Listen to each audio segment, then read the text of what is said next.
Hello, hello there, everybody. Welcome over to Heart of a Hobbit, not on LOTRO, twitch.tv/LOTRO stream, but twitch.tv/LittleRedhead42, where we are streaming today because the other channel is misbehaving.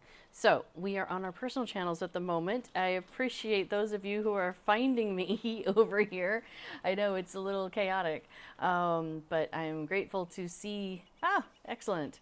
That didn't notice it was my channel. Well, then awesome. I'm glad you made it. So hello to everybody over in the chat, and welcome to Heart of a Hobbit. Here we are. Yeah, you got an email and you just click on it. I love it. I love it. That's fantastic. I don't know how you're getting this email, but however it works, I'm not going to question the interwebs, you know. Whatever it does to get the information out, I'm happy with that. So let's see. We are here on the Treebeard server, as it says up at the tippity top there. And we're going to... oh, you follow this channel too, so you get emails. That makes sense. So Twitch sends you an email. That's nice. Yay, everybody should do that. You should all totally do that. Because I don't stream on this channel very often. I usually stream over on the official LOTRO channel. So you won't see me on here very often, but that's a really smart move to just get set email notifications, because you'll hardly ever get one for here. And when you do, it'll be something pretty special. So there you go. So I am here on my little Hobbit Hunter. This is Rosenbloom. She is my my main character here on Treebeard. Sandy says, "Sneaky hunter mode. I follow you everywhere." That's like sneaky Hobbit mode, right? It always cracks me up how they're like, shoo, shoo, shoo, shoo, just walking along. Oh, speaking of hunter, I better find the path on there. Make our feet go faster in our fellowship. That's a nice alliteration. Which we are fellowed up today with Affadil, who will be streaming after me as before, doing his plug-in along stream. So what I'll plan to do is at the end of this stream, I'll do a raid to his stream so everybody can just follow over onto his stream. So that'll be easy to find, because he won't be on this channel, he'll be on his own channel. I mean, technically he could be on my channel, but I think he prefers to be on his own channel. So, all right, let's see, I'm gonna check these ingredient crate boxes that have been so wonderfully left here by our set out in the yard by one of our kinfolk. Thank you very much. I do make prolific use of these, I tell you. Let's see. Let's check with Wenda. 3 days. You know what? I am going to go ahead and talk to Wenda so I don't Would you do something get for into me? a situation How later can I be of service? this weekend where I'm like, did I forget to grab a Wenda? And I'll be sad. So let's sort that out. Okay. Cool. So now I have my VIP subscriber buffs sorted out for the next 14 days. Well, including now. So we're good there. So that's what that is. So if you are new to LOTRO, you can do free to play. Everybody is able to do free to play. You can play all over the place and not pay a single penny of any currency, only your time. And then if you spend money in the game, just like if you spend anything at all, you become a premium member, which gives you some extra benefits. It opens things up a little, makes things a little bigger, like some of your, like instead of having 2 character slots, I think you have 5 permanently, like from then on, things like that. Then there's the following tier, which is basically where you pay money on an ongoing basis as a subscriber. So maybe once a year or once a month or once a quarter, or you were lucky enough 15, 16 years ago to buy the lifetime subscription. So any one of those, and you are a subscriber and you have access to these VIP rewards. And so there's all sorts of goodies that come with that. So for example, in this case, Wenda Crane's bill. I talked to her. You saw I just did a quest. I picked it up, I turned it in, boom, was done. And that gave me 2 items into my inventory. One of them is the subscriber's jug, and one of them is the subscriber town services. So hey, Dame Hypatia, good evening to you as well. Glad you made it over. I tried to put the link in my tweet, and then I went ahead and put it on the forums, on the LOTRO forums too, just in case people were like, wait, where is Heart of a Hobbit today? I cannot find her. So hopefully this will help people find their way in this direction, because unfortunately we can't do like a, you know, a go to that channel thing over on the LOTRO channel right now. Once it gets fixed, everything will be fine. But yeah, for now we're on our personal channels, which is fine. It's fine. It shouldn't look any different to you all. So anyway, the 2 subscriber buffs that I got from Wenda.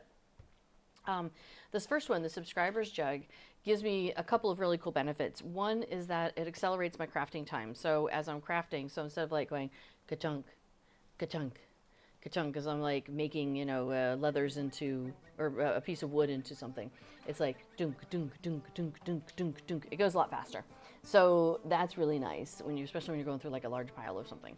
The other thing it gives me is it prevents item wear in combat, or if I'm crafting, or if I'm defeated. So basically, I never have to repair my stuff anymore, which is fantastic. So for example, if I go into the shop, and you know how you can like sell things. Oh, why do I still have this? What is this about? Okay, we're gonna sell that. I don't want it. Right? It's minimum level 105. Yeah, I'm not gonna hang on to that. We're gonna sell that. So you've got your sell, you've got your buyback, where I'm like, oh wait, I changed my mind. I want that after all. I don't. Or then there's repair is the last tab, and notice how my repair tab is empty, which is fantastic, because then because I don't have to repair ever, as long as I've got that subscriber buff active, which basically you click on the jug and it makes that benefit active for you, and it sets it for 14 days. So there's a little buff on me here. The subscriber buffs is now a benefit on, not benefit, well, I mean, it is a benefit, but it's a thing on my bar that's applied to my character, a buff, I guess. And you'll see how it has a timer there for 14 days. So that lasts for 14 days. It's great. Now, Wenda, I can pick that up from her every day if I wanted to, but because it lasts for 14 days, I don't have to, which is so nice. So the other thing that's in my inventory here is the subscriber town services. And you might have seen I opened that a moment ago. So basically, it gives me this menu when I open it. So it's like carrying the town services in my pocket. So I can go to the shop and buy and sell things. I can open up my vault. I can open my shared storage. I can open up the wardrobe. I can go to the auction house, and I can use the legendary item forge. So all of those things I can do right here, like on the go. It's so awesome. So I find those benefits really super handy. You know, and it's worth it to me. But you absolutely can play the game without having that. You can, you know, like you could just go to the auction house when you want to do things at the auction house. You just go to a vendor when you want to sell things. Like it just provides me with more flexibility, and I don't have to think so hard about things. But you absolutely can play the game completely without them. So there we go. Some of the kinfolk are coming online. So it's like getting warm here these days, and I've been wanting to get like containers for the fridge to put like fruit and stuff into, or I guess cucumbers, and those are vegetables. So I guess fruit and vegetables into to like flavor the water. And so we ordered 2 because I'm like trying to compare what works best in our fridge, and maybe I have 2 at the same time. And so we had some oranges that I really needed to like do something about. So I like peeled them and threw the chunks, because they weren't coming out in slices, they were coming out in chunks, in the water. And then I'm like shaking it up and like drinking. So I'm drinking orange flavored water with actual oranges, which is really nice. It's really quite tasty. So I'm enjoying it. Yes, Dame Hypatia says VIP is convenience for us lazy hobbits. Yeah, Sandy, I'm thinking about, she says also I drink a lot of water, right? So like in the summertime, especially when it's like hot, and you're like, I want to drink something, but I want to drink something that has a little bit of a flavor to it. I don't just want to drink a bunch of soda. And it's like whenever you ever think about like when you go to a hotel or something and they have like those, big crafts there and they've put like some cucumber and lemon in it and you're like, oh, this is really nice. I should do this at home, and then you never do. So now I'm going to actually try and do that sort of thing. Today I was actually at the chiropractor and they had a water thing sitting there and they had a whole bunch of fruit in it. They had like raspberries and strawberries and oranges. Yeah, they just like had a whole array of fruit in it, and it tasted quite lovely. So yeah, so there we go. So I'm enjoying some orange flavored water, but I did grab a cup of tea because I don't know, even though it's like 20 something degrees outside, but I've got my Deco de Mieux mug, which I don't know that we're going to be doing a content today that directly is reflected in, housing items and whatnot, but the Midsummer Festival is coming in 2 days, starts on Thursday. So very excited about that. I enjoy the Midsummer Festival. And the music is just delightful. And then there'll possibly be some new housing items. We don't know yet. And so that is a great website. In fact, thank you, Before. You're fantastic. So Before has posted in there, are you curious what housing items look like? Deco de Mieux is a great resource for housing items. Yeah, it's a website. It's got every housing item you can find in Lord of the Rings Online. It's amazing. So Dame Hypatia says a splash of apple vinegar in the water is nice when it's hot. Really? So I use apple cider vinegar, and baking soda on my hair. So I don't think of it as something you drink. But of course, I mean, it's like, you can use it for everything. That's interesting. I'll have to think about that. The next time I get a new jug, I'll try that, because the one I have is like, so it's not new, so I would be worried about it being drunk. You know what I mean? Yeah, one of our kinnies is saying they're glad they checked the Twitter, because I did put a tweet out about using this channel instead. So, or they would have missed our sneaky stream. Sneak. All right, speaking of, let's go do stuff. Where are you? Are you already in the hall? All right, groovy. We're going to go, so because we're in between festivals still, so we're still waiting for the next festival. And Hobnanigans was on, but it ended. So sad, because I quite enjoy it. It's just such a silly thing. Actually, and I like doing it and doing other things in the background. So I guess it's not quite as stream quality content as, it's not as active as you might want in a stream. So anyway, okay, so I'm going to go, so I go to the little tick down here at the bottom, below me here, like right about there, and clicked on that, and it brought up this menu, and over here, and I'm going to go to character, and then I'm going to go down to allegiances, and we're able to participate in this Zhélruka clan allegiance. We're halfway through a reputation level. We're at 15 out of 30. I don't know if it caps out at 30 or what. Like, this is so, like, we've never done the allegiances before. So yeah, I could go to the wiki and find out, I know. But we're just rolling with it. We're testing this out with you all on stream. You're on this journey with us. So discovered that on this allegiance page, if you go over to the side, let me bring this down a little bit so you can see the whole box. Now I'm using a UI skin, so everything on my stuff is kind of tinted like this brown with the bronzes and everything. Normally everything is all blue and what color? Golds, I guess. Looking over at his screen because he doesn't use a UI skin. So everything's going to look a little different on my screen than it would if you're doing this. So just keep that in mind. Okay, so if I go here to this little house, if I click on that, that's actually a travel skill to send me back to that hall. Fantastic. So I don't have to like stumble around trying to figure out how to get there. I don't even know if it's in my travels. I don't think it's in my travel skills. I'm not sure. It might be, and I just don't know where to look for it. Okay, so we have a couple things here. Zova over here in the middle. You always want to check in with her after you get started, because actually I think she's the first thing you talk. First person you talk to anyway, because she's got your go and complete 5 today kind of thing. Complete missions in good and bad. Do 5 of them. So every day I can come back and talk to her. Excuse me, and do that. Now, did you pick up? What level are you on yours? Are you level? So am I. Okay, but we have. Okay, so I'm not going to pick that up yet. Got it. Okay, so this thing right here that looks like kind of what it's supposed to look like, I think, is a letter with a big seal on it. So that's what we're going to look at. So I'm going to open that up, and it's going to give me a quest, which is. It was basically go talk to what's his nut. Or it unlocks the ability. Every time you get one of those, it's like a summons to go talk to Prince Ingor. What is his name? He's this dwarf guy. He's over here on this high dais. Or is it dais? It's one of those where I've seen it written, but I don't hear it said a lot. Alright, so but notice how he's ready for us. He's got like his sword sticking out and everything. He's ready for us.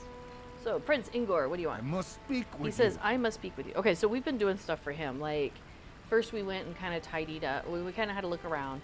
And then he's like, man, this place is a mess and nobody's going to want to come. And we need people to come and stick around and support us. So he's like, can you go and like make the place not look like a trash heap? So we went and picked up and tidied up for him. And then we, there's some longbeards that were coming. And we needed to really make them super welcome. So we put a bunch of banners out that were Zhélruka banners. And then apparently we're like, hey, you know, a Longbeard banner might go a long way too. And he's like, really? You think so? So that's why we have these 2 banners behind him. So we have a red banner there and a blue one over there. So trying to make people feel welcome in the space.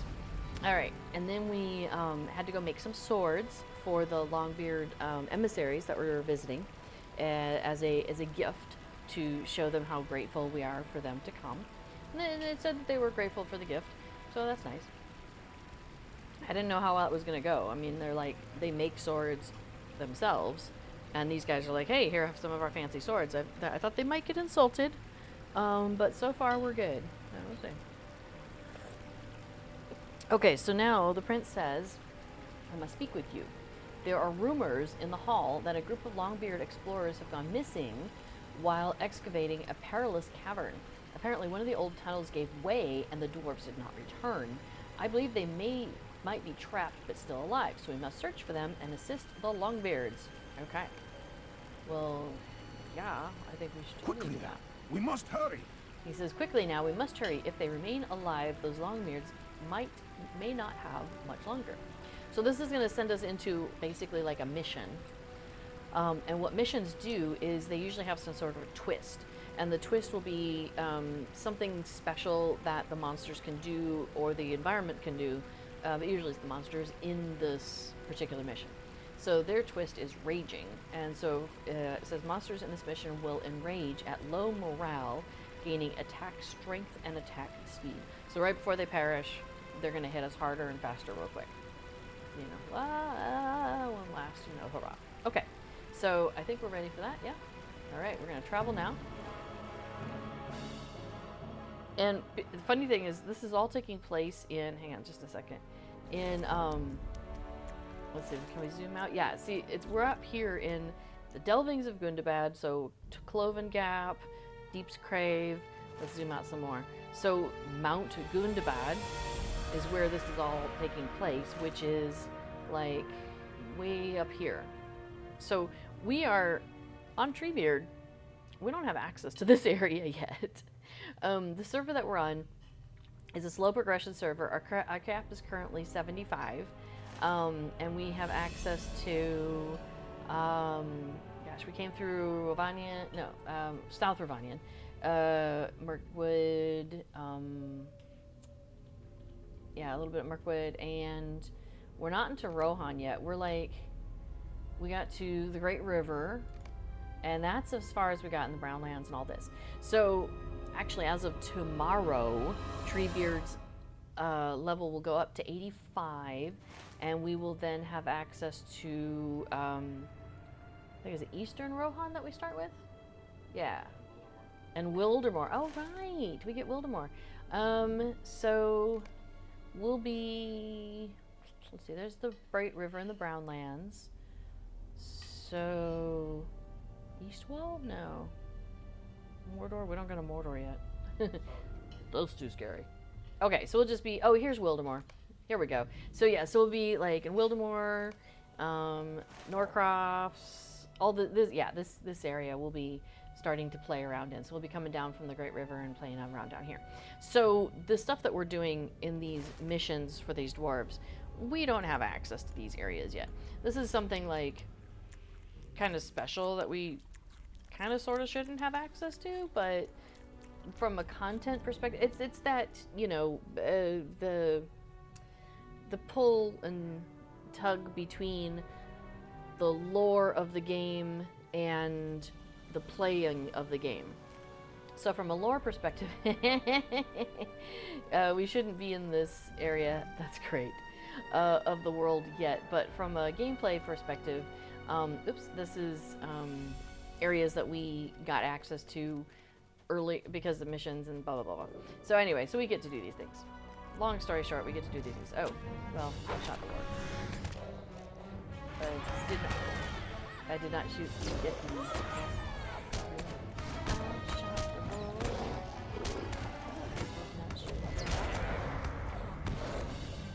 Now I'll shoot myself. Egg Arthur, hey, good to see you in the chat there. I always appreciate, by the way, when you're around, Egg Arthur, because your knowledge of the game is wonderfully deep, and so there's times when somebody asks a question, I'm like, I know the answer to this, but I cannot think of what it is, or I know there is an answer to this, but I don't know what it is, and then you have it, and it's fantastic. I really appreciate that. Oh, Egg Arthur says, you can visit Mordor for a few seconds. Use a mysterious door, and then you get ported out. So that's why we keep getting that red message when we come into here. It says, you have entered a restricted area and will be removed if you do not leave. Because technically we're in like a 130 area or something like that. But because this is where the mission takes place, then we're allowed to be here. And the stuff in the mission is our level. So like that warg is level 75. So thankfully we're not having to like fight level 130 things.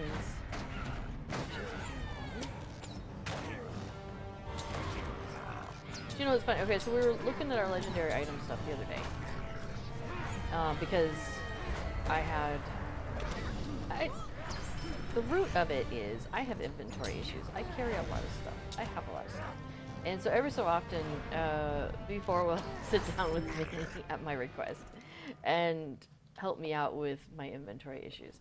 So we were working through, I had so much stuff with the legendary item reward track, and it just kept piling up each time, slowly and slowly and slowly. So finally we went through, oh hey, I found a trapped longbeard. Should I go ahead and click on him? You're not nearby, where are you? Ow. Well, you're in it's an instance, you'll probably get credit, right? Okay. I'll rescue this guy. Yay, we are saved! Oh, that's the fourth one. How funny. So, first, second, third, and fourth. So, we have rescued the fourth one. We just need to find the first, second, and third. Oh, there you go. Anyway, okay, so we were looking at my legendary items. And I had, for one of the pieces of your legendary item, the one that's on the bottom, let's see. Word of craft, yeah, word of craft down here.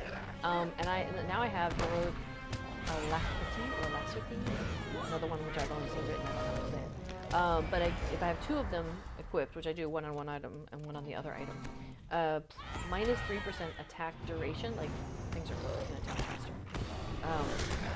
In there. So what I had on there was something that was like did something with light damage. And So the idea was, my thinking was, Affodil here, our happy little screamy minstrel, does a lot of stuff that is like, you know, a debuff against versus light for the bad guys. So they are more susceptible to light damage. I was like, sweet. So that was my thinking. Is light mitigation. Those are the words. So my thinking is, you know, hey, they're more susceptible to light damage. So I then had a word of craft that was all about light damage. But then we started, because when I'm using light oil, so I thought when you're doing light attacks, blah blah blah. So I would use my light oil, and then like half of my skills turn to light attacks. And it was a good idea, I think. I think it's still sound. But what we realized is that the only time I really need that, like the only time it makes a difference, is when we're in like some sort of a raid situation, or, you know, doing some larger group content where we've got to really kind of pay attention to what we're doing. We've got to kind of, you know, I need to hit hard. Affodil needs to do lots of good healing, things like that. And when she's in healing stance, she's not doing that light mitigation. And so I realized that the thing I had on there to help me, Call of Orome is the skill that she uses to do that light mitigation. And she doesn't, you know, healers don't have that. It's not a healer skill. It's only a DPS skill, line skill. So, yeah. So we tidied up my my legendary items and changed some of the stuff I had on there. So yeah. Hopefully that will have me doing some more damage. Yeah, before it says Loretta needs to Marie Kondo her inventory from time to time. It's true. There's so much. There are things that bring me joy, and I do keep those. Like the pile of poo from Moria, the goat poo. And you can't get that again. Like, it's a one and done. You can't go back and redo that quest. So, you know, it's worth hanging on to because it's just hilarious. So I make, you know, concessions for things like that. But that means, you know, having, oh my gosh, how many, yes, these 7 bottles of rejuvenation potion are not bringing you joy. No kidding. Well, and things stack up. I had, like, I've got, you know, a green potion morale, excuse me. And then I've got a, oh, hey, I've got a hobgoblin who's attacking me here. Let me deal with him. Oh yeah, there's distracting shot that we were talking about. Before I was playing around with this hunter earlier, and was talking about distracting shot. Wow, I'm like making some damage.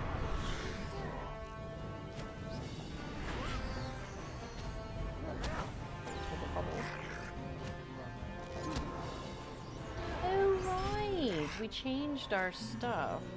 Hey, let me come back to that in a second.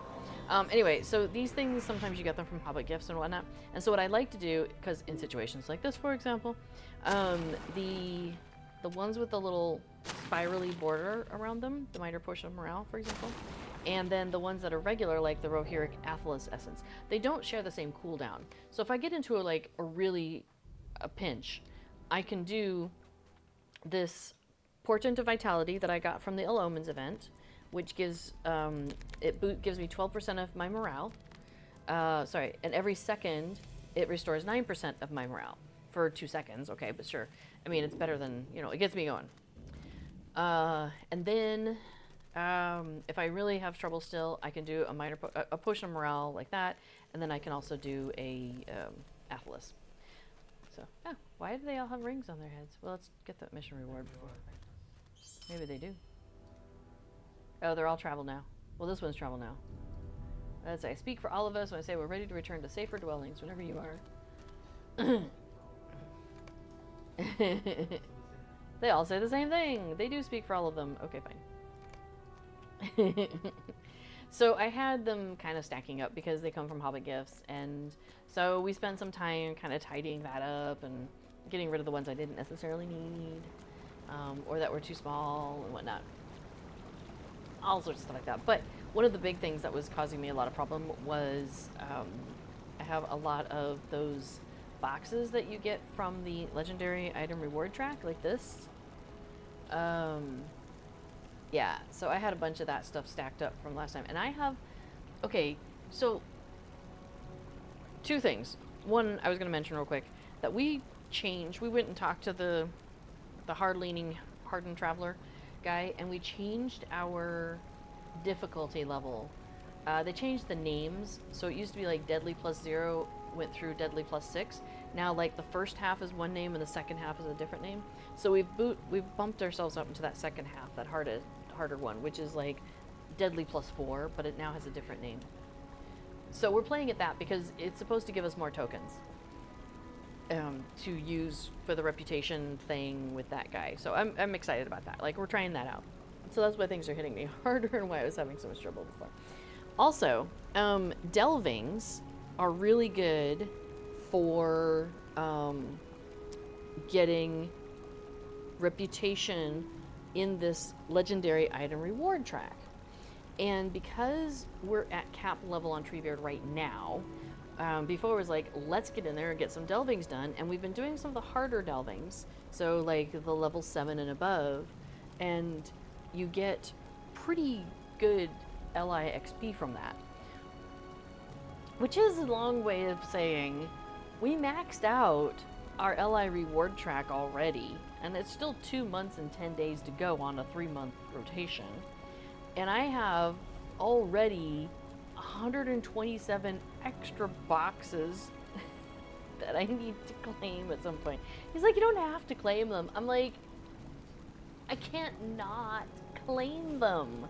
Like, I just, oh, that just would be so sad. So, anyway, there's that. Okay, let me talk to the guy. Hey, Prince Ingvar, we saved the guys. Alright, he says, you've returned. I have heard of your success and the safe return of the Longbeard Explorers. You've done well to strengthen the bond between all the dwarves in Gundabad. I believe we can do more. However, let us send those explorers a gift to show that the Zhélruka are just as pleased as any Longbeard at their safe return. Some ales, bread, and drafts should do nicely. We can present this package to the Longbeard emissary before he departs. Okay, so we gotta go collect ale, collect bread, and collect drafts. What's the difference between a draft and an ale? I mean, isn't that the same thing? Okay, so let's send those explorers. Right on. Yes, how's your inventory now? It's quite good, thank you very much. So here's my personal inventory. So I'm only carrying 5, 10, 15, like 21 things all the time. That's not too bad, right? Especially because 3 of them are portents, and actually I don't even need to carry these hope tokens. I could put those away. And one of these foods is going to go away. I just need to keep using through it, but it's the same level as what others I'm using. So.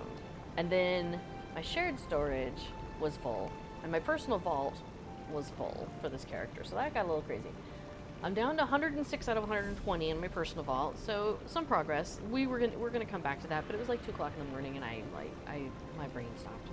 And I'm down to 288 out of 340 in the shared storage, so that is some huge progress.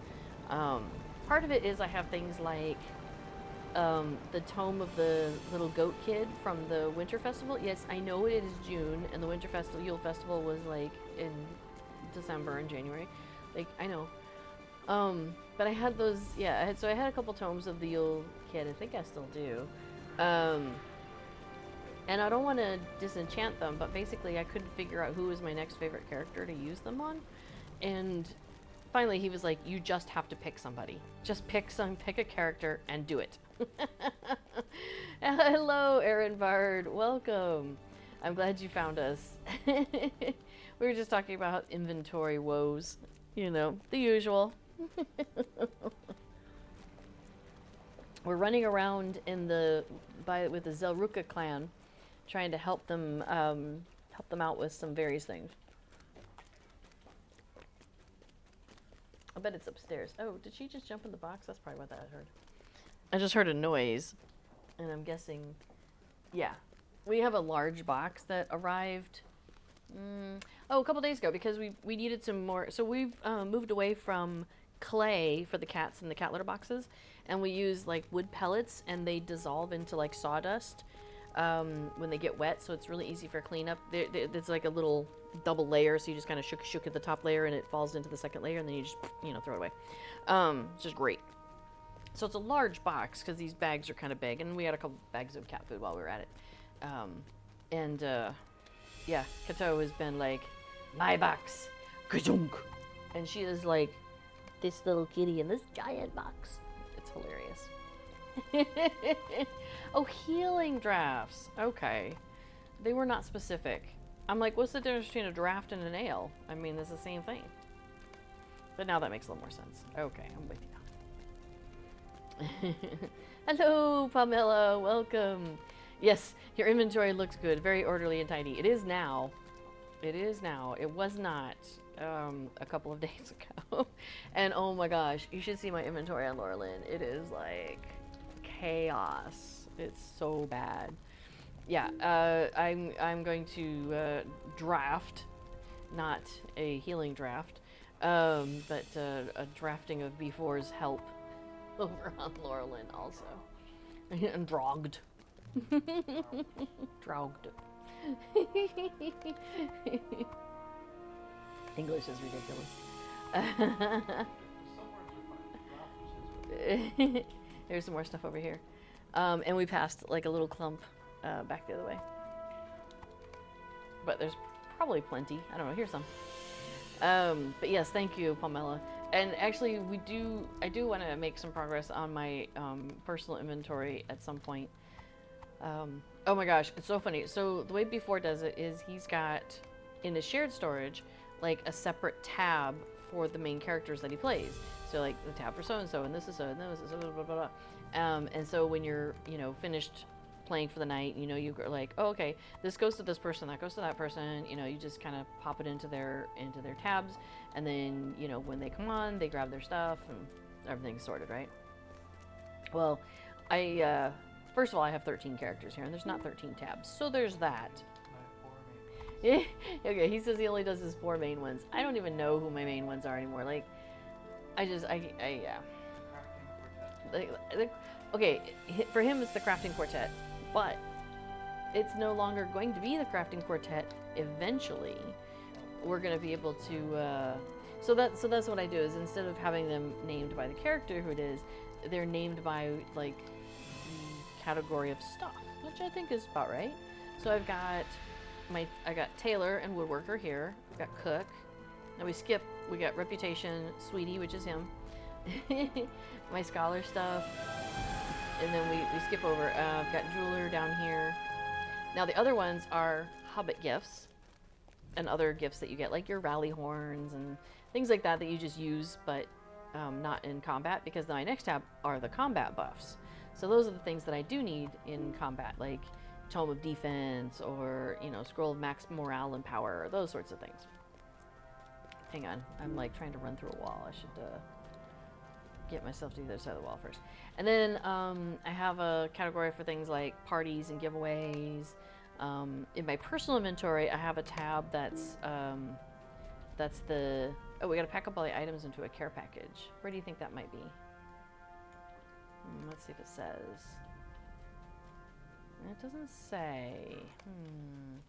I think we're about to drop down on Prince Ingor, but maybe we should. Maybe the prince does know this thing. Well, maybe we'll go drop in on him. Ha! Literally. If you're careful, you can like. There we go.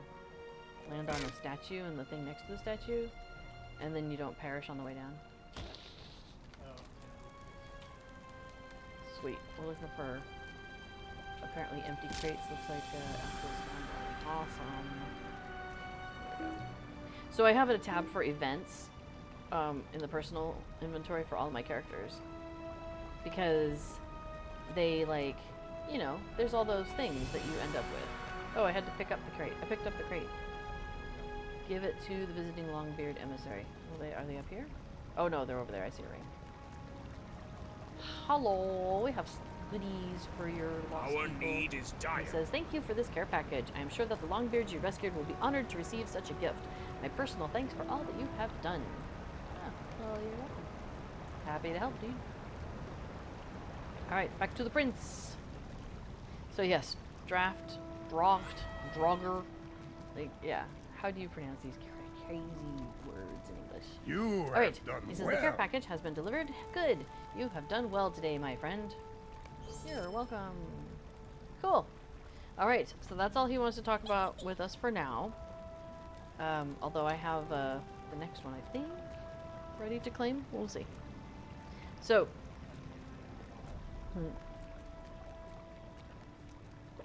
So what happens basically is, whoops, is that you overrun.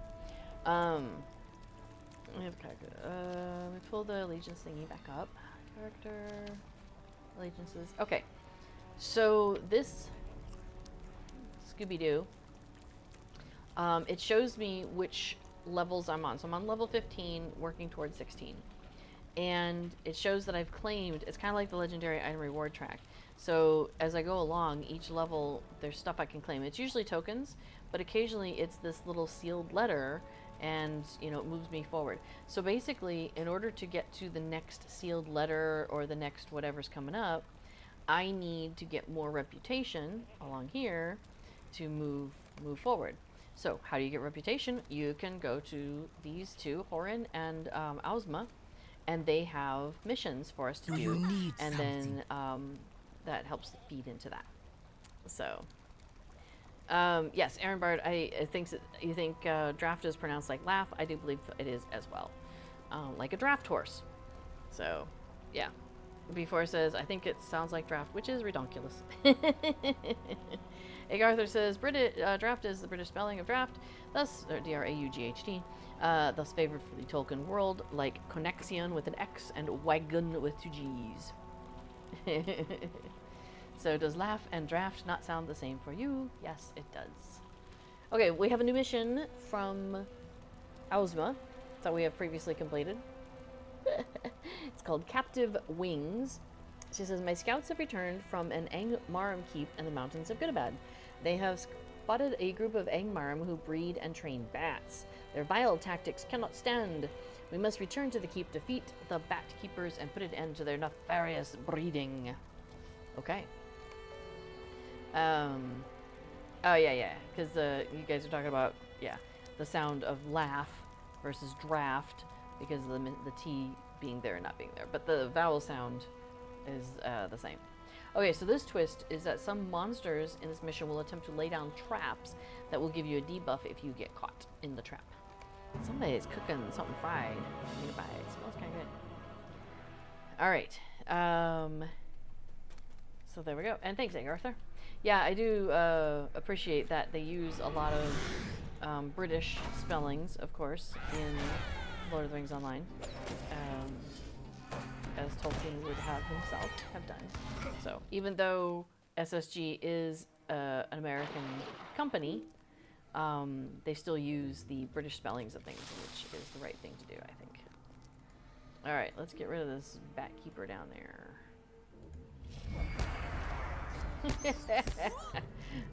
Avatar's just like, wah!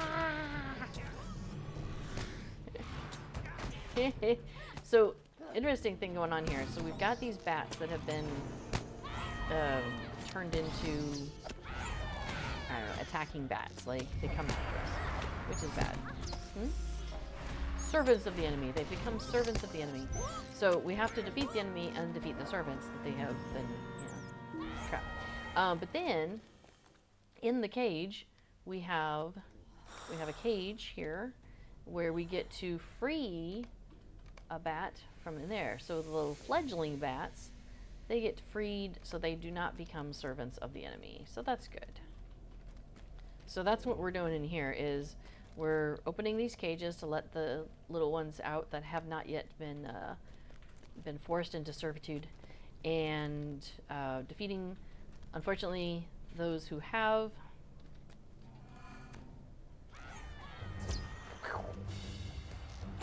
Yeah. A little stronger I expected. Oh, right, the level 7 landscape that we did. I keep forgetting about that. It's not me, it's them. I mean, it is me, but you know what I mean. I know what I mean. They're stronger because of my choices. That's what I'm trying to say.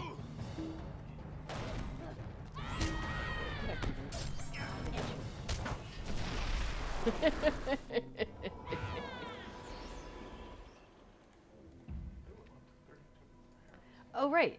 Is that what they're called? Tokens of heroism? Alright, I'm gonna look at that real quick. Because we're in combat, why not? I have 29 out of 60. There's a cap of 60. So I have 29 tokens of heroism. That's awesome. Oh yeah, and I could look and keep an eye on the general tab because that's where it shows you when you get them. So the reason we upgraded our level is because when you're in a fellowship, the tokens of heroism supposedly can drop for as many as, I think, 3 people on the lower level that we were playing with, what used to be deadly plus 0. And they can drop for all 6 people, as many as all 6 in your fellowship, if you're playing on the harder difficulty, which we are now, which it was deadly plus 4. Oh, hey there. Right. Sorry, there's a whole room full of people here. Whoa! You were just like, let me just say hi to everybody. Okay, let's do that. You're like a social bard? Bards are social. Oh, yeah, you're so social. They all want to talk to you big time. Yeah. That might have been a few too many. Oops. Should I go ahead and retreat? You might as well, they see me. Oh, well then, okay. Even better. Funny enough, I'm not in combat, so I'll go invisible while they're in combat. Oh, but I don't have any.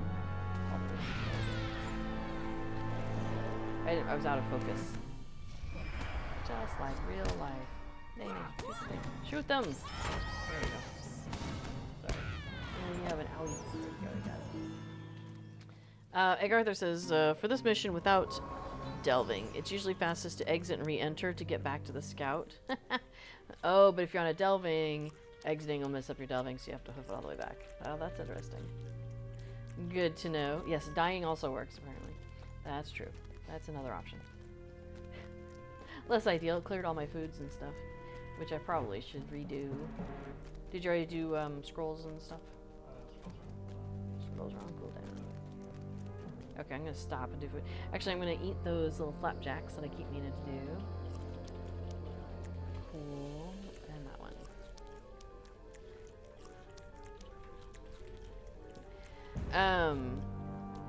Oh, you're late to understanding what is a delving. So, delvings are a new thing that they introduced with the southern people, Swanfleet and Cardalon. And basically there are certain instances, or not instances, missions, where you can do a delving stone. You can walk up to a delving stone, put a little gem in there, and it makes everything harder. The idea is that there's an evil and you're trying to help purge that evil. So by sticking the stone in there, it helps you kind of like identify where the evil is or something and helps you defeat it. So, are you ready? No, sorry. No, okay. The thing that I have has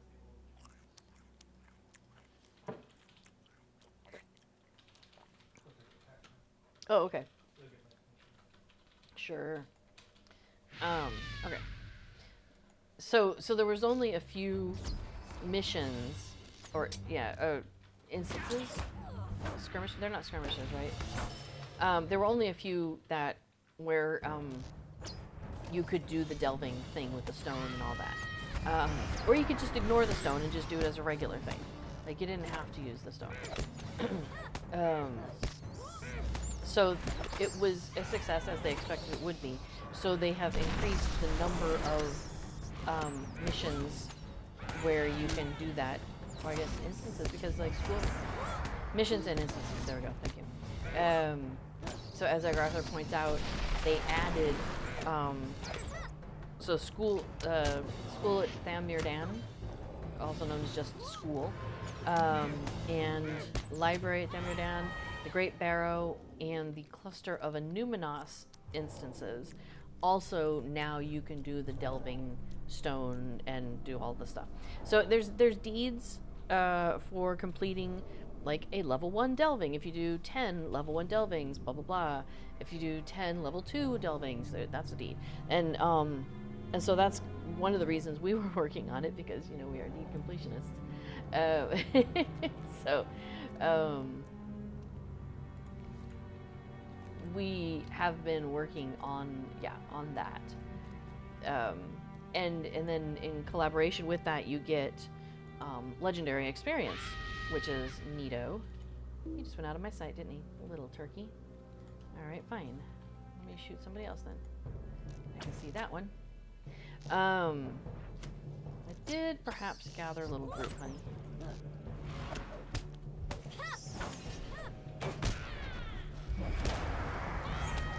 You're texting. It's important. You really stop. That's a short there.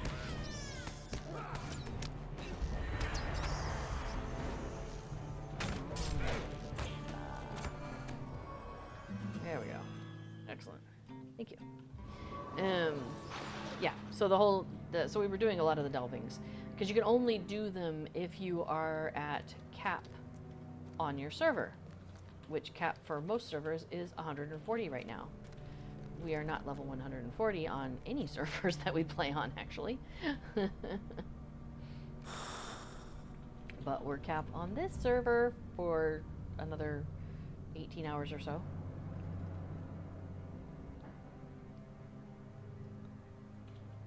Let me know when you're ready. Yeah? Alright. I'm gonna hit things. Aaron Bard asks, do all these new systems feel a little too numeric to anyone else? I'm not sure what you mean by numeric either. I know that's a question that before put in the chat. Like, how do you mean?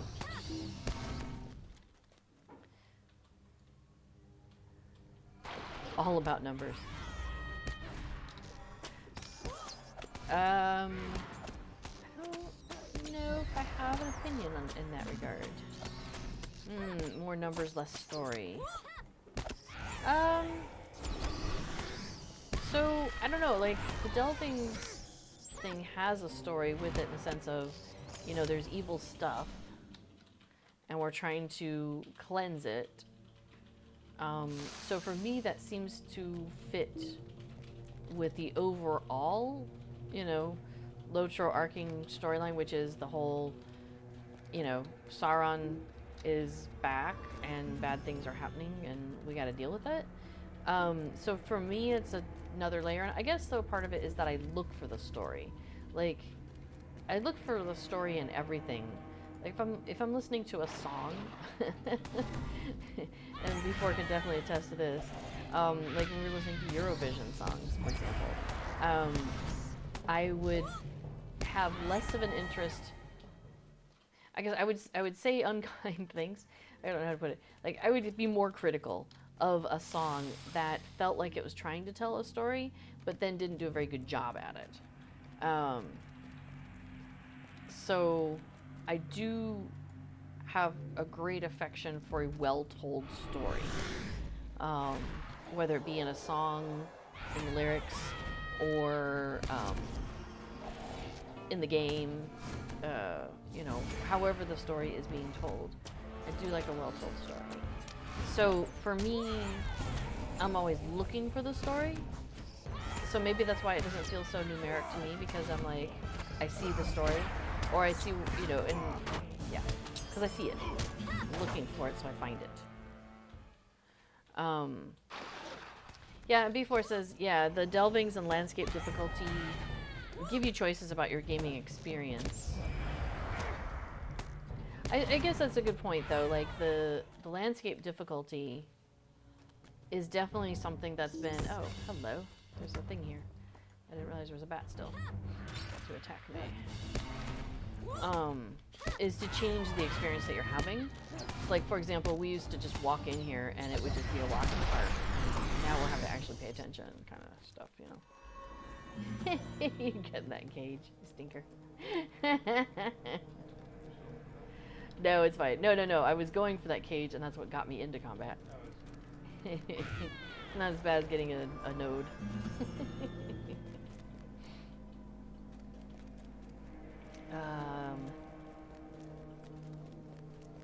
Oh, hey, another draft. Slurp. Actually, destroy. That's all the drafts that we need. Oh, we still need some fledgling of bats, though. They're probably down there. And, I mean, like, it's always been about numbers in a way. Like this, right? Go find 10 bats. Go destroy 12 healing drafts, you know, or nasty drafts, or whatever you call it. So it's always been about numbers in that regard. I think for me, I just kind of try to disassociate the numbers too much in the sense of like, there's an infestation and we're going to clear a bunch of it. It's like if you had, I don't know, if you have ants, you know, at your house, right? Like, you're not going to get rid of every single ant. That's not the goal.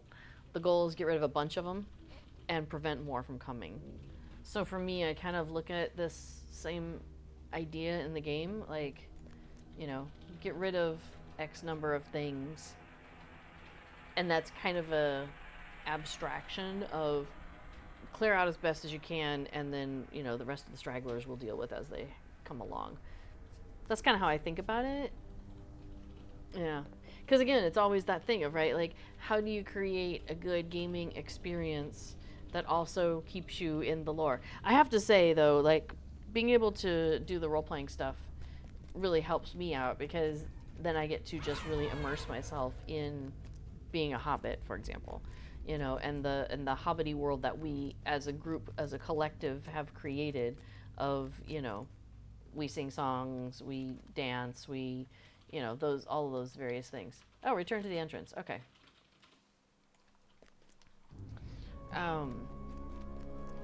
Whereas, I don't know, would a different person's version of hobbits be different? Like, would it be more discussing the farming, the crops, and, you know, what's the local beverage of the day and of the season, and how is that doing? And, you know, like, would it be a different, it probably would be a different set of topics from a different group, or have, you know, from a different initial beginnings. But I like the version that we have, and so I keep enjoying that. Over on Laurelin. All right, she says, well done. With the Bat Keepers defeated, we now have one less thing to worry about when traversing the dark caverns of Gundabad. I would recant the others if the list were not so long. All right, so Horan has 5 quests, so we're doing all these, right? B4 is keeping track of what we should not do in order to finish a rapper deed, because we want to make sure we're not going to finish that. So, later rest? Yeah. I allow for chance. My scouts have come back no from one of the such risk barrows in within war. Gundabad. Deep within the barrows, several of the sarcophagi have been twisted, and foul creatures have begun to come forth. I think we might have done this on stream, like, maybe a couple times ago.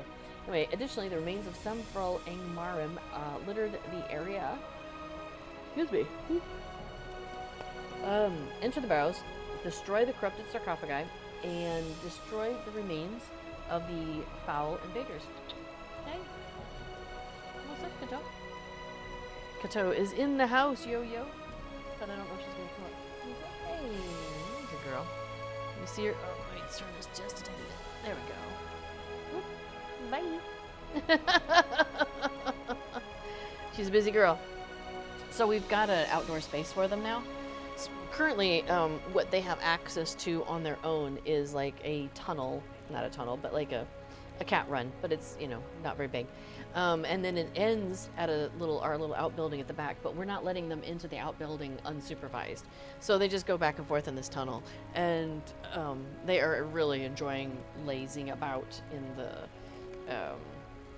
on the concrete, like it's concrete then to grass, and they go back and forth between them, and she'll like roll around on the concrete and then roll around in the dirt. And she comes in and she's just like so covered in stuff, but she doesn't seem to give a hoot. She's fine with it. It's really funny. Okay, so let's see. Oh, Aaron Barn is asking, so the point of the new system, and I think you're talking about the delvings and or this difficulty system, is to give experienced players more of a challenge. I think that is a pretty accurate way to put that, because like some people have, over the last 16 years, for example, played through every storyline, you know, multiple times, right? So you want something that's a little bit more of a challenge, perhaps. And I mean, I guess you could try to challenge yourself by like wearing worse equipment, or yeah, there's ways that you could try to self-challenge, but having the game being able to challenge you is even better. So, and before says that LOTRO feels heavily story-based right now because most players are going to have a mechanistically difficult time with combat from levels like 1 to 75. That's what we know best. Higher difficulties let you engage with a more difficult combat system. For example, like there's a lot of my skills that I don't really, you know, lay into very much. I'm just like, yeah, I can push this, I can push that. Like, I get kind of lazy, and I'm just like, 1, 2, 3. Oh, I'll do a 6. I'll do a 7, whatever. Oh, I'll do a Heartseeker, you know, that and whatnot. But I don't necessarily have to like put down traps because, you know, why would I need to? They're already dead. But in like, as you can see, they're not already dead. We still have 3 of them that we're fighting.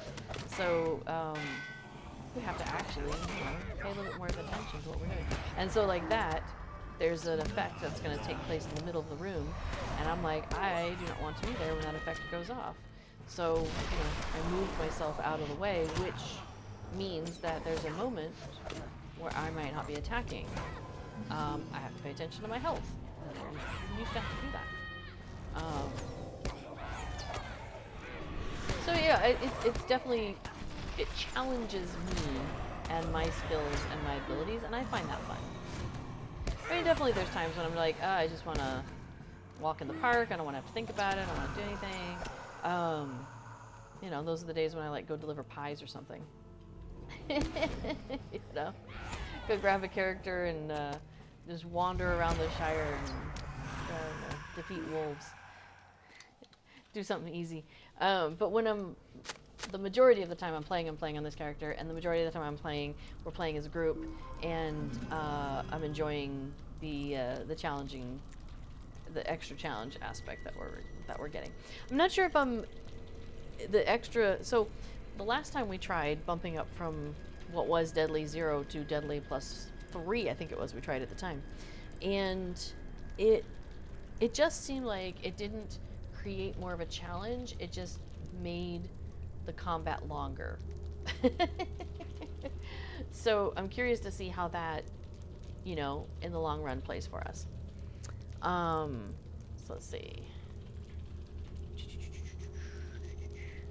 Oh, and sorry, and before I was trying to say most players are not going to have a mechanistically difficult time in levels 1 through 75.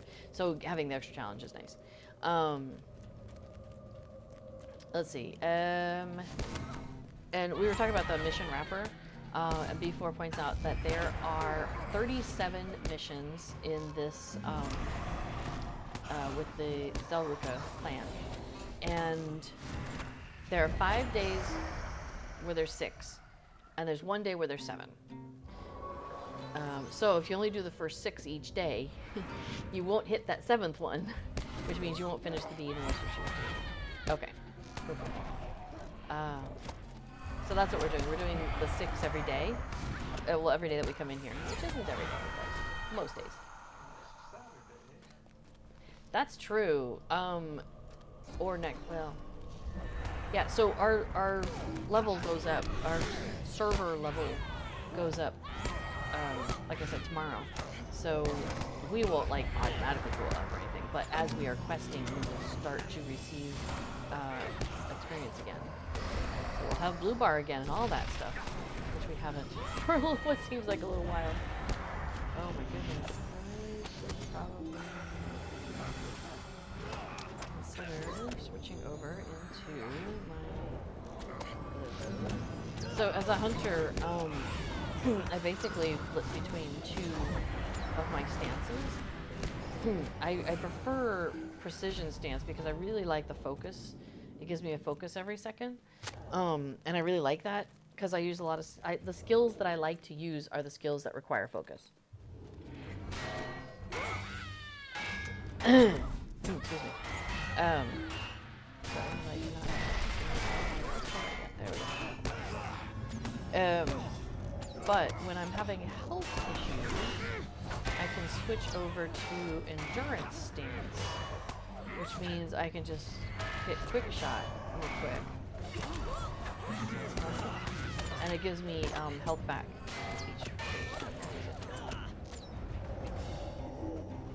no, should I? I need to shoot a sarcophagus. Okay. Sorry, I thought you were just burning it or something. Almost dead.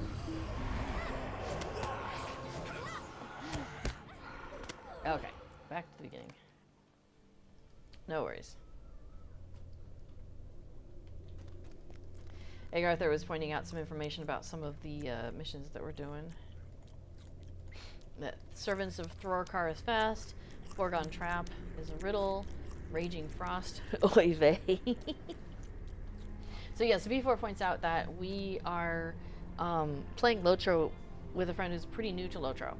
We're playing over on Crick Hollow with her, and B4 is still using his starter weapon from, and we're at level 40 or so, our characters are, to make the combat last longer, because otherwise the combat, like with 3 of us on landscape together, it's just like bap bap bap and everything's dead, and it's not really creating like, okay, it seems to be just like leaving off some of the I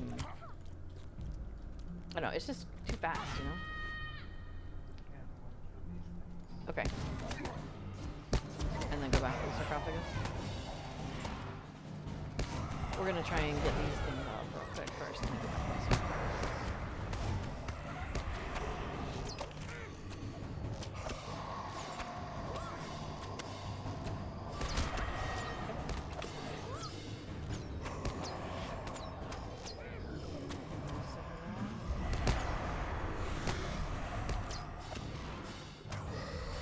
Like, I never pay attention to what the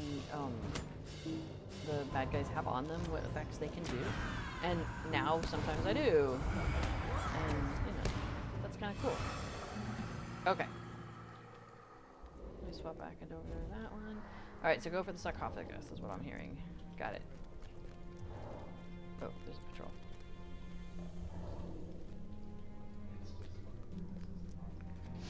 So, we need to hit that sarcophagus because it is still spawning enemies. So what's going on here is Affadil's going to try and keep them distracted on her. And I'm going to try and just take out that sarcophagus as quick as I can. Okay, sarcophagus is down. Okay. Let's see, how do they... Oh, there you are. And now we make our stand. There we go. Trying to clump them all together so I can hit them with a rain of arrows and things like that. No shadow scream for you. Come on. Dang it, I keep walking backwards. Stay, you stay. Okay. Oh, never mind. Yeah, fair. Woo! Ah. So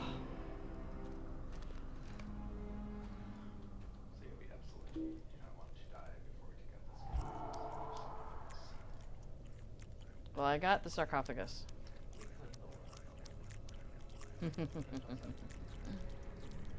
So the reason we increased our level is because we wanted to make sure on Saturday when we're playing with our kin that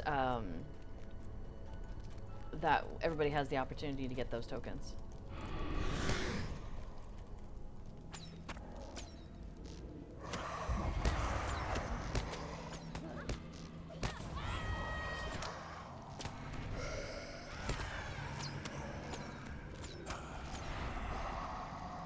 Okay, we got these. I still see one more red dot over there, though, so that could be the patrol.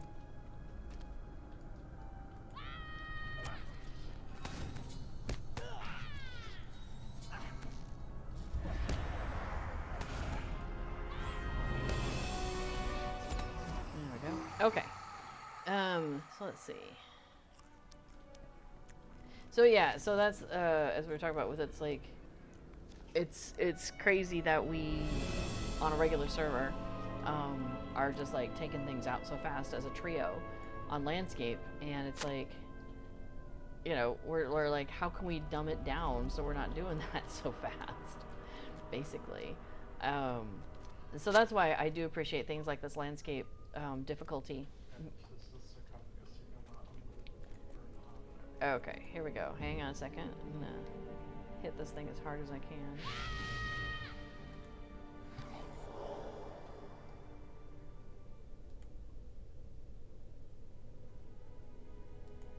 Here we go.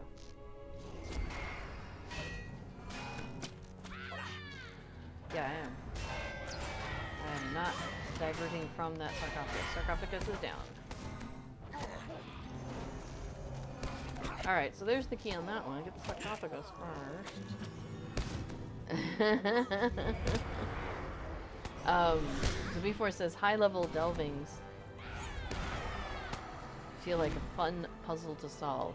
Oh yeah, that was actually interesting. We did a high-level delving the other day, and it was like level 11 or something. And each additional level of delving basically adds on more effects that could be in play, and so there were a lot of really different effects that were in play. Like one of them was, oh yeah, that's right. So one of them was that the bad guys had corruptions, and while the corruptions were active, they would have reflect. So you basically had to hit them with stuff that would get rid of the corruptions, but not hit them so strong that the reflect would kill you. So that was an interesting little puzzle to solve. What else did we do? Yeah, there was, that was the big one, which it took us a minute or two to discover that. But once we discovered it, we're like, okay, we got this. Now we figure, you know, we can work with that. And what we ended up doing is, because sometimes we do like this, where we're both running around. Oh, hang on, sarcophagus. Question, what was that little yell I did? I think it's burn hot. Is it this one right here? That's burn hot, which gives me an additional 40% on range damage and plus 25% range skill power cost. So it costs more, but I do more damage. Yeah, sarcophagus down. It does make this a lot easier. It's not a walk in the park, but it does make it easier. So in this instance, like I was gonna say, is we're both running on DPS. Affidel and I are both running on our DPS builds. Whereas in that level 11 delving, basically we're like, I shoot things, she heals me. and so, you know, having to adapt based on the situation has been interesting for us. Now, I don't have to adapt that much. I'm just flopping between my current hunter setup in red of DPS or my current hunter setup in red of self-heal. Like, that's all I'm doing. Yeah, I think I want to wait a second for my burn hot. It's got like 18 seconds. I'm gonna have a honey cake while I'm waiting. So yeah, so burn hot, there you go. So the order I tend to do things is camouflage, then burn hot, then focus, and then heartseeker. Well, I should say, and then whatever I'm hitting with. So camouflage, because whatever you do is, you know, anyway, that's the first thing you do.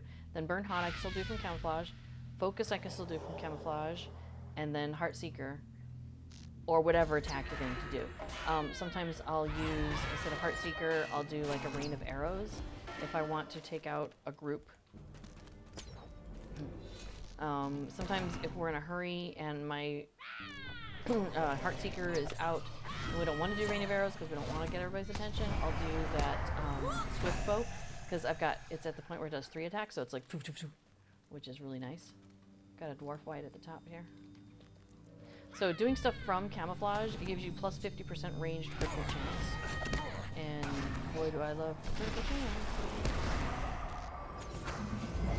I like hitting things with a critical hit.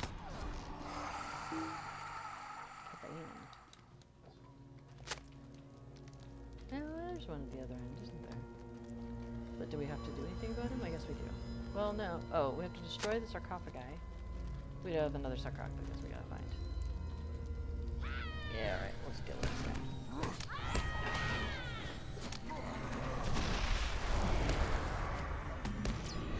Thanks, Egg Arthur.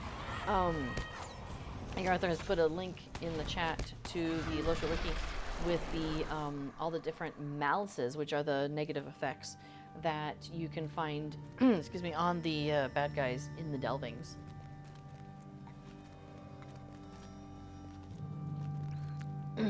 So you say, so Erenbard, in a case like that, for example, where it's like a new system, I gotta get within line of sight. I think I've got line of sight now. The delvings have a lot of numeric stuff going on, but they've introduced different, well, I don't know if different effects is, but a different way of using some of the effects, and possibly different effects themselves. So it's not an experience that you're getting in other parts of the game specifically, and I do like that.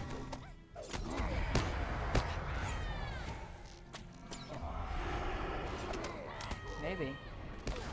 I had to get line of sight though on it. Yeah, the spirits are annoying.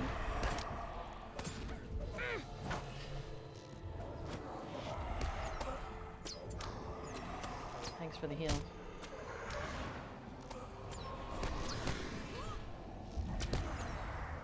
Yeah, I took out a spirit. So what's going on here is the dwarf. First there's a dwarf, then it spawns a spirit, then there's a dwarf, then it spawns a spirit. Anyway, so what we were potentially doing was taking out a dwarf, taking out a dwarf, taking out a dwarf, and ending up with all these spirits. And the spirits are worse than the dwarves. So what Before is suggesting we do is take out a dwarf, take out the dwarf's spirit before moving on to the next dwarf. You know, I could see that. All right, let's go and report our success. Yeah, that was a bit of a bear, wasn't it? That was a tricky one.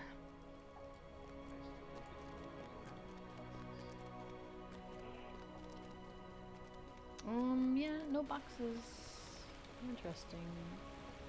And I think I finished them off. Now, it's telling me that I have unclaimed allegiance rewards, but that's from the other day. Oh, that's me. Alright, lay to rest. Done. Put your back to the past and to the wind. Alright, the next one is Raging Frost. This is the one that I think Egg Arthur was not too particularly fond of. Alright, there's a great frozen hall that was explored recently called Kalamdam. It's frigid and uninviting and home to many a monster, specifically the Frost Grim. I believe when a Frost Grim persists near ice long enough, it can chill the ice to a super cold state. I want you to test this theory. Lead the ice Frost Grims to a frozen area, let them hang around, and then harvest any ice that they super freeze. Oh, we did. Yeah, I do remember this one. I think we did this last time it came around. Because basically these missions rotate around. So like this is day 5 or whatever. Yeah, I think I can figure this one out. So basically you don't take out the Frost Grim. You gotta lead it to the little sparkly spot on the ground. Yum.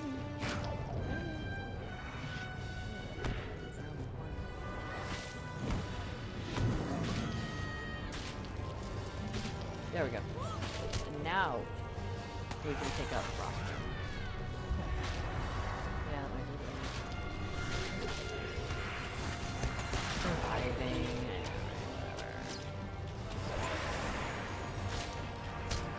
We're gonna take this one out. That's nearby us. Yeah, that should be all of them that are near us in a moment. Aphrodite's gonna switch over to healing mode.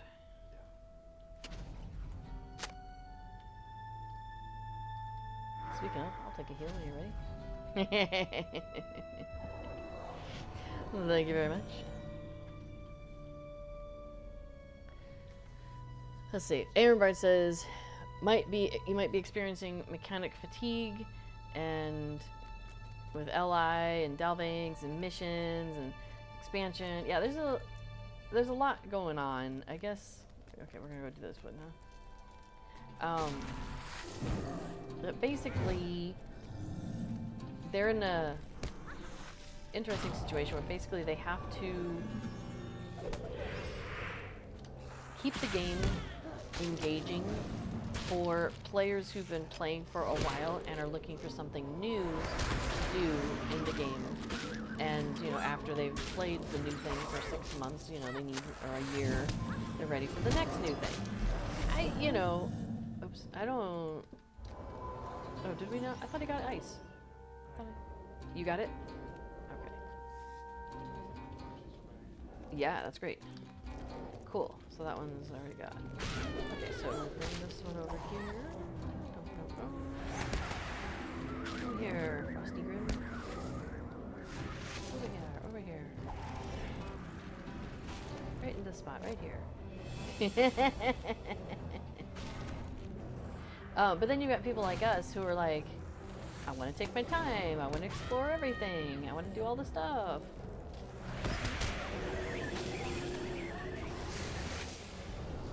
Come here, Granny.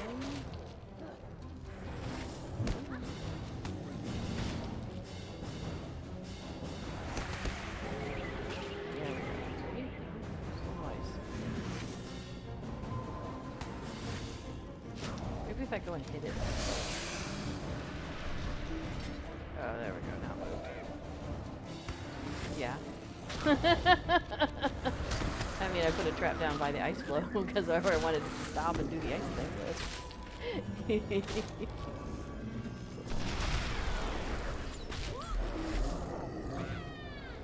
So it's funny because we bought Fate of Good and Bad,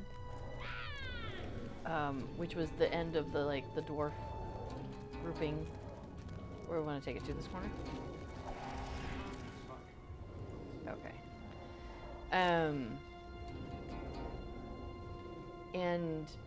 And then we started playing on Treebeard, right? Or actually, I think it was before that, but I think it's caught. Maybe I can't. I don't know.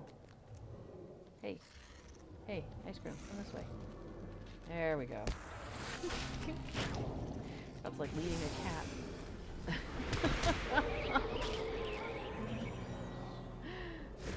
Can't make an icicle. Just come here. There you go. Good little frost room, yes you are.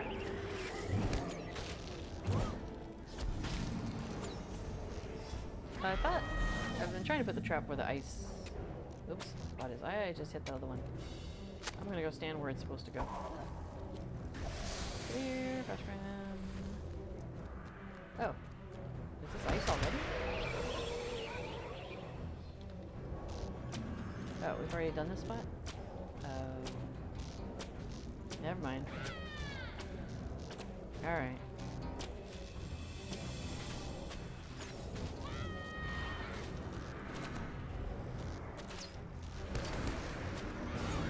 Okay. Where are we off to? As a smell the roses kind of player, yeah, this is beyond my understanding. They do anything every 6 months. Yeah, or every year. I get it. Oh yeah, so yeah, we bought like Fate of Good and Bad, and then, you know, we're on Treebeard most of the time, so it's like, I figured out that we're not even going to see that content for about like 4 years or something crazy. But I got the mounts, and I got the toys and stuff, you know, so that's the important thing, right? Oops. I get the other one. Because why not? Alright, I need one of you two to make some ice. Have they done an elf-centric expansion? Not in recent years. I don't know what you would consider any of the old expansions. Probably Lothlorien, Mirkwood. So I guess kind of like some of the older stuff, I would say, but not anything recent. Not any, the The most recent arc was very dwarf-centric. And this crossbow still has a lot of health. Oh, and Apple does not.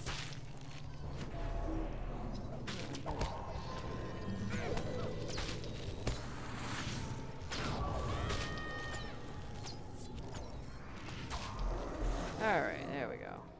You got it, okay. So, there we go. Before has put into the chat, Lothlorien, Southern Mirkwood, Northern Mirkwood, come to mind. Yeah, but that's not anything recent. Well, Northern Mirkwood, that was... What level is that? I forget. That's a higher level set of areas. But, like, Southern Mirkwood, that was, like, what, 60? Level 60 or so? Lothlorien was part of the Moria expansion, so that took us from 50 to 60. Northern Mirkwood being Aaron Lasgalen, specifically, as before points out. Okay, I was like, where's the little spot? No, this is the way we came from, isn't it? Okay. I love how these snow drifts are so deep that we're like, our heads like not even showing. All right, where's the? Oh, we have to go through these, but we don't need these. Okay. Let me hit it real hard. I don't think it has reflect. It doesn't look like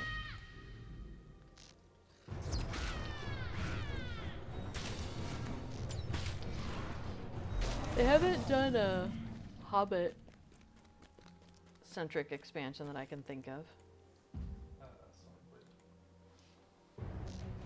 Stormfleet? Have Hobbits. Stormfleet and Cardlon. No, it's kind of a mix, right?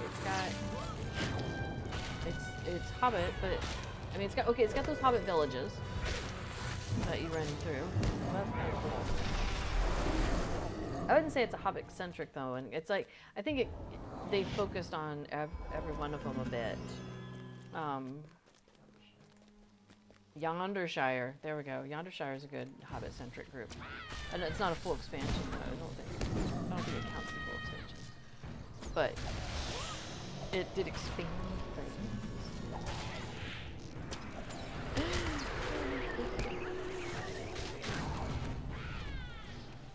But I would say we're due for some Hobbits. All right, do we want to keep this one? Yeah, we need this one because we need the spot. Okay.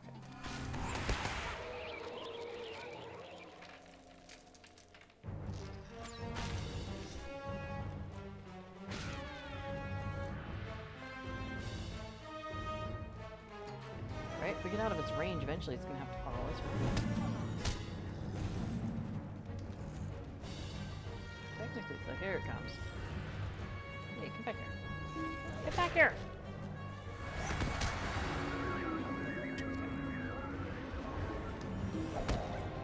Well, I didn't want to take it out until it had a chance to do the thing it's supposed to do.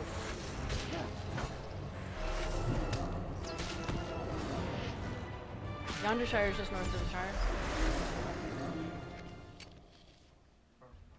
You can't have not gone to Yondershire, Erenbard.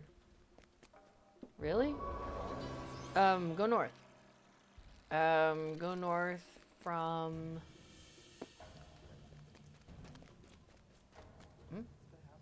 Oh, you have. Oh, okay. I'm like... Oh, you were saying maybe Yondershire maybe as an option. Yes. Needlehole. That's a good vector. But there's like 2 vectors. Needlehole's the best one, I think, because that's where you can pick up a Night Quest series.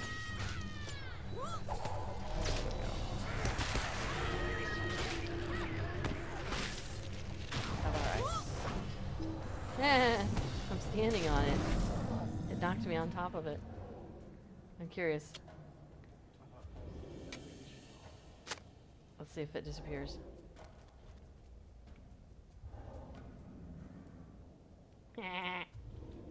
That's awesome.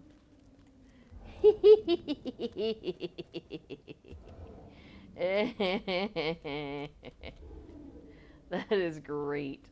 Oh, nice. That's awesome.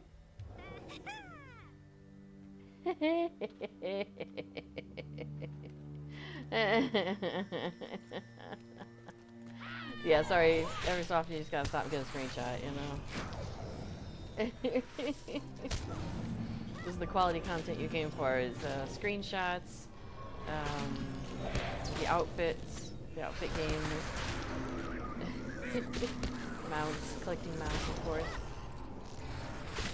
So, speaking of outfits, like, I've been a little bit, like, I've been wanting a nice good straw hat for going out when we're taking walks and stuff, so it is getting warm outside. And, so I am often eyeing my character's straw hat and, you know, coveting it slightly. Oh, good, we're done. We just need to go back to the, find the scout. Let's go find a scout. That is the scout. Oh gosh. We have a... Hang on. We have a Grim in the way.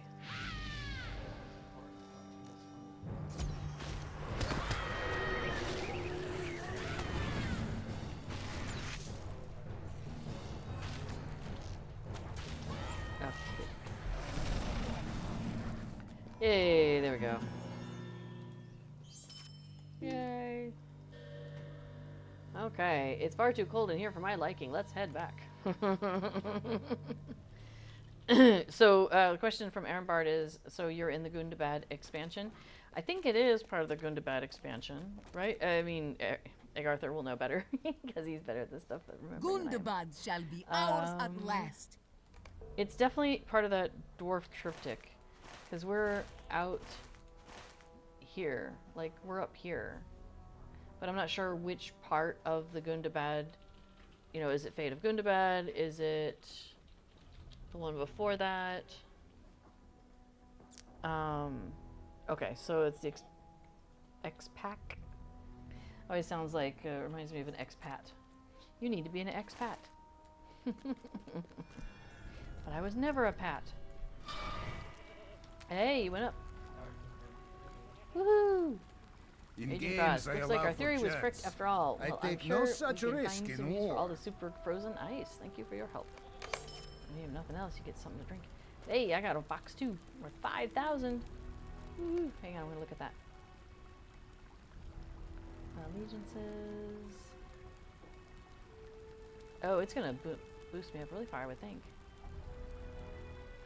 It took me into level 17. Oh, okay, good, me too. Awesome. Okay, so if we then go back, you ready to claim 15? Alright, we're gonna claim 15. Yay, I've hit Allegiance level 15. And they gave me a box of Treads of Kept Promises. Okay, what does that mean? I got some shoes. I think the shoes I have are better. Yeah. Okay, shall we open up our request? It's called An Ordinary Squabble. Your presence has been requested by Prince Ingor himself. Please make your way to him at the Hall of Vérnozal in Gundabad. So, yes, we are in Gundabad. Up in that area.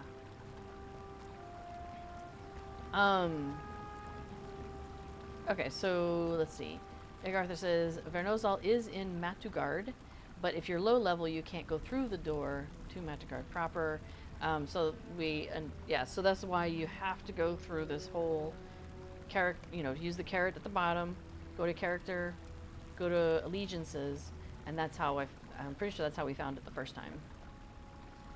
And then once you're here, one of the things we did is we went to one of the quartermasters We maybe, have come too and far got to a turn back travel now. skill to here. I believe we had to pick it up, or it might have been auto bestowed as being part of the allegiance. Yeah.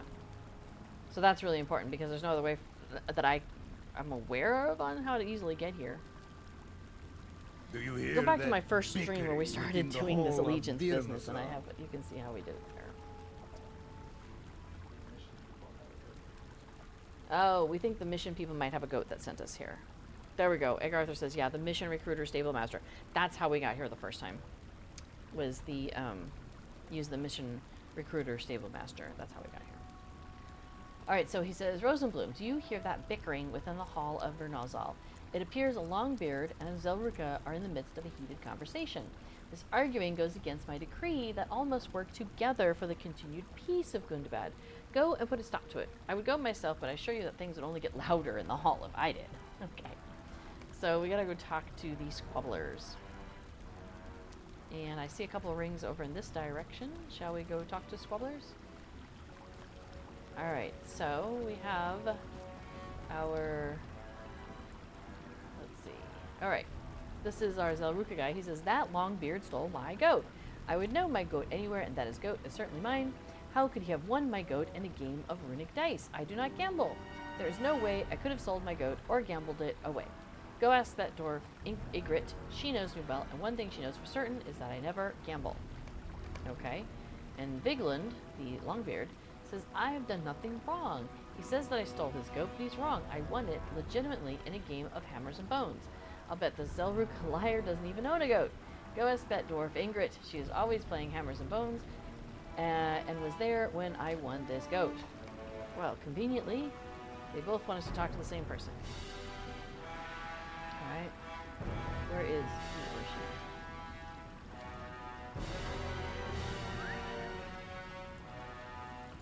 Let's see, where might we find a bunch of dwarves playing bones and stuff?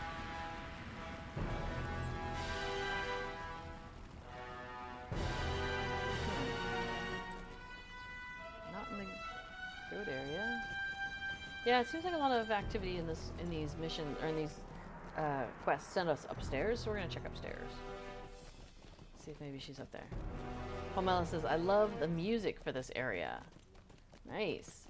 Do you know, I bet a lot of places have a music box. I wonder if there's a music box for this area. Haha, I see a ring.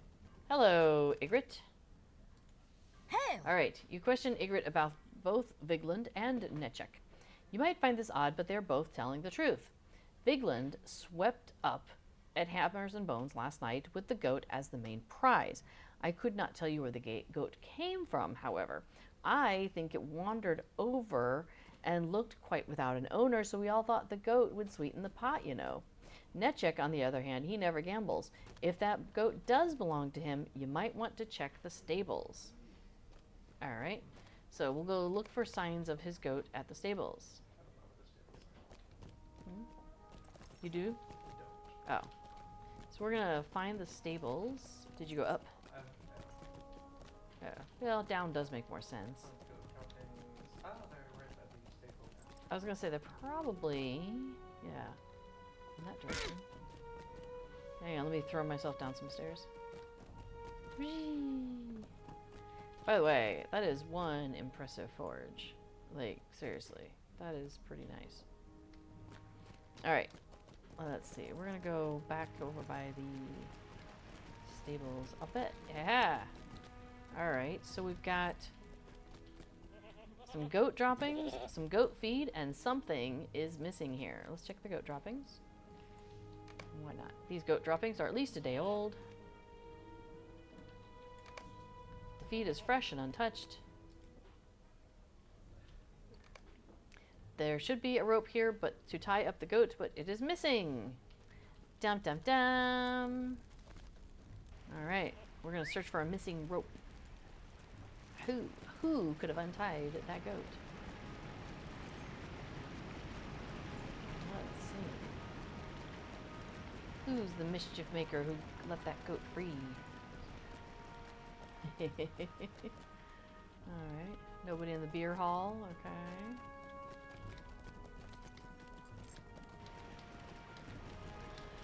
Yeah, right, maybe upstairs. Everything else seems to be upstairs half the time.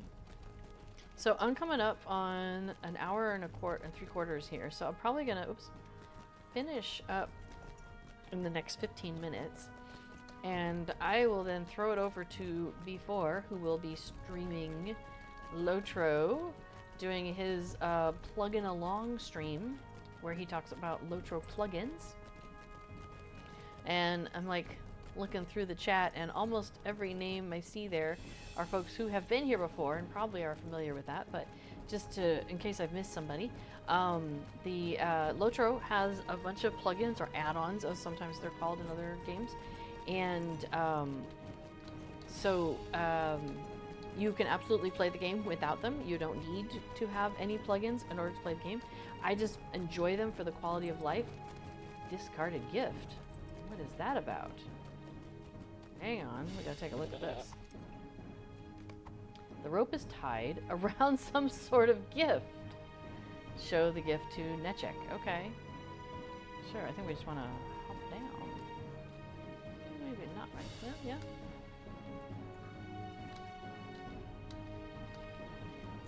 Alright, we made it.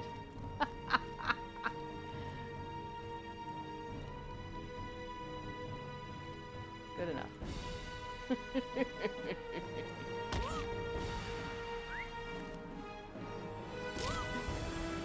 That's the fast way down, you see. Alright, we found the rope that goes around your goat. Quickly, You show Kisnik, the or gift be tied with gone. missing rope from the stables. He says, "Oh my, I am such a fool. Not only is that rope indeed the one used to tether my goat, that gift is also mine. I've been trying to profess my love to someone special. I procured a perfect gift, but I lacked anything with which to tie it up. In my haste, I must have taken the rope from the stalls without thinking, forgot to latch the gate. Oh, this is all my fault. And for all this unpleasantness, my love did not even open the present. Please take the gift away. I do not wish to see it again." Aww. So, yes, you have a horse do you or a goat, want? but, you know. He says, "If that is not the most luckless story I have ever heard, I could not tell you.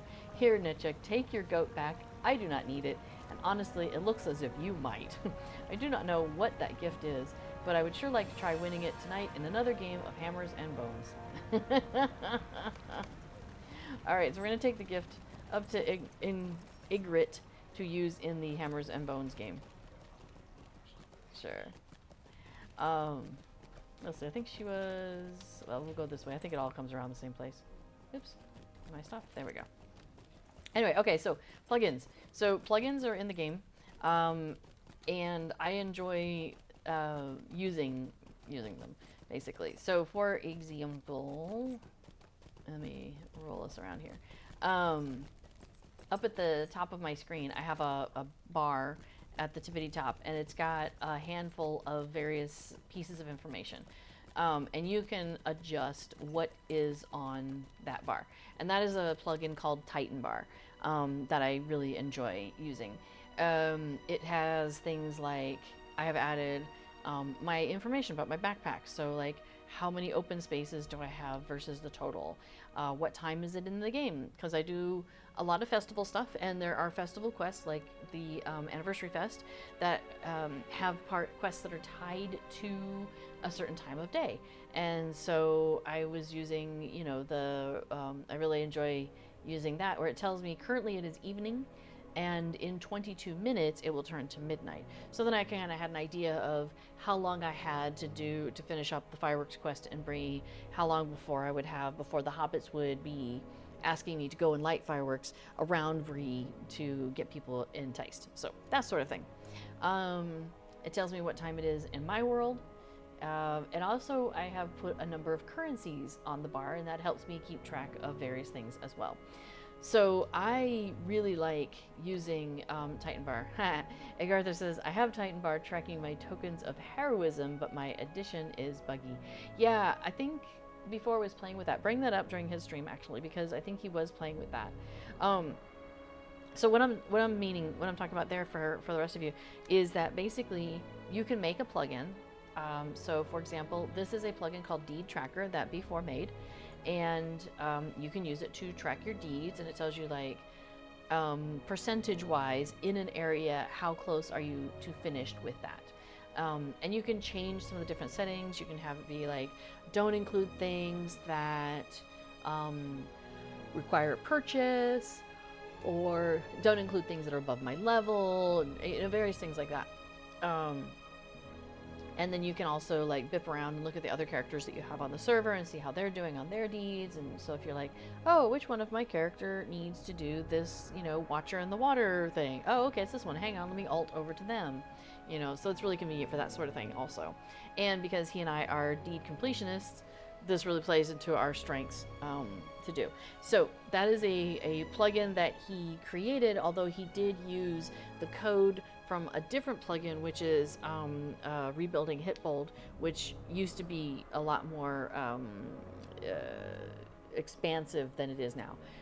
Rebuilding Hitbold, you don't need anywhere near as many tokens as you used to, so it goes a lot faster, and so you don't necessarily need to track it as much as you used to. But anyway, so he used some of the code from that, which was somebody else's plugin, to then create this plugin. But this plugin exists on its own.